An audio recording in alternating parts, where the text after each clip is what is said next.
모든 또는 어떤에 대한 조건은 명제입니다. 예를 들어 모든 실수에 대하여 x제곱이 0 이상이다. 그렇다면 진리집합은 모든 실수, 전체 집합이 됩니다. 그럴 때 참인 명제가 되죠. 그런데 모든 실수에 대하여 x제곱이 0보다 크다? 그러면 부등호를 만족하지 못하는 해가 다음과 같이 존재하기 때문에 단 하나라도 존재하게 된다면 거짓 명제가 됩니다.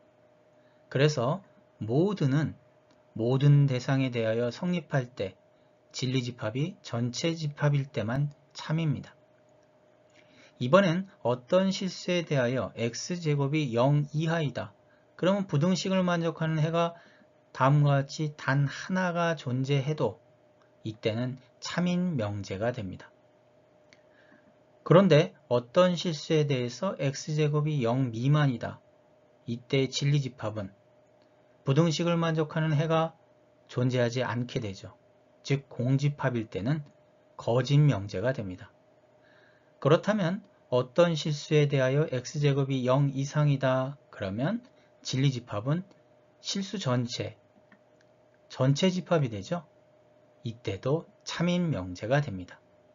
그래서 어떤은 만족하는 대상이 없을 때만 거짓 명제가 되고 그렇지 않을 때, 즉 해가 하나가 있던지 아니면 전체 집합이 될 때도 참인 명제가 된다는 뜻이 됩니다.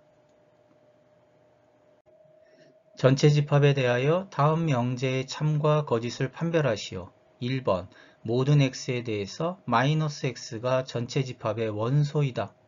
다음과 같이 반예 x가 마이너스 2일 때 마이너스 x는 2가 되고 2는 전체 집합의 원소가 아닙니다. 그래서 모든 x에 대해서 성립하지 않으므로 거짓 명제가 되죠. 2번 어떤 x에 대해서 x제곱 마이너스 2가 0이다. 그러면 이 조건의 진리집합은 플러스 마이너스 루트 2가 되고 플러스 마이너스 루트 2는 전체 집합의 원소가 아니므로 어떤 x는 존재하지 않습니다. 그래서 거짓 명제가 되죠. 3번 모든 xy에 대해서 xy의 곱은 마이너스 2 이상 4 이하. 그러면 xy의 순서쌍은 전체 집합의 원소가 4개가 되므로 총 16개의 순서쌍이 나타나고요.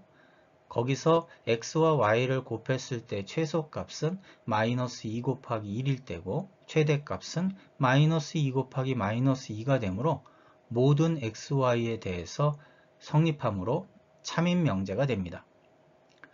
4번 어떤 x에 대해서 다음 2차 부등식의 진리집합은 마이너스 5 이하 마이너스 2 이상인데 이때 마이너스 2 이상에 해당되는 전체 집합의 원소가 모두 포함이 되겠죠.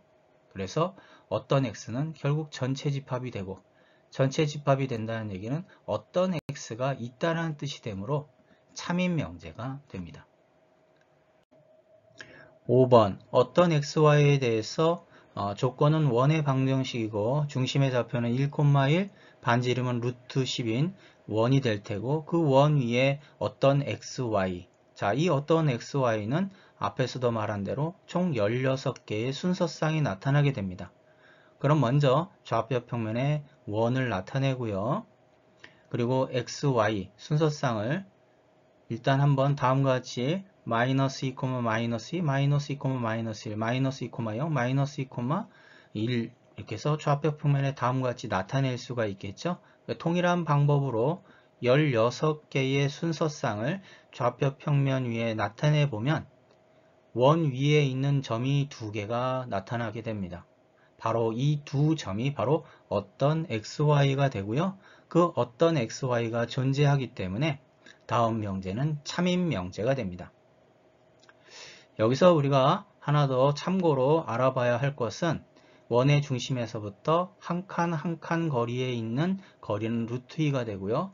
한 칸에 대해서 두 칸에 대해서 한 칸에 대한 직사각형의 대각선의 길이는 루트 5가 되고 지금 문제처럼 루트 10이라고 하는 것은 한 칸과 세 칸에 대한 직사각형의 대각선의 길이 이것이 바로 루트 10이 됩니다.